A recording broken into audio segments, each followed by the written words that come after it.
Viewers natin na nagtatanong kung kasama ba daw yung mga kolektor na yan, nakikita natin sa video natin kapag ginagamitan natin ng B8 sound card.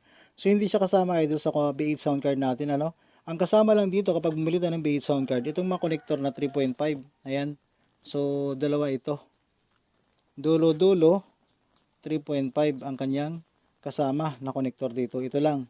Dito sa ating B8 sound card. Dito yan sa ating magagamit dahil puro 3.5 output at saka input yung ating B8 sound card. Pero ito idol, itong mga konektor na ito na ginagamit natin sa ating amplifier, B8 amplifier, hindi ito kasama. Bukod natin mabibili ito. Itong 3.5 to double RCA, ito magagamit natin sa B8 amplifier.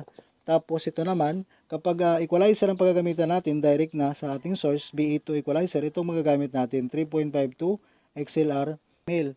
So pag microphone at sa music naman, B8 to mixer, itong gagamitin natin 3.5 to dual 6.35.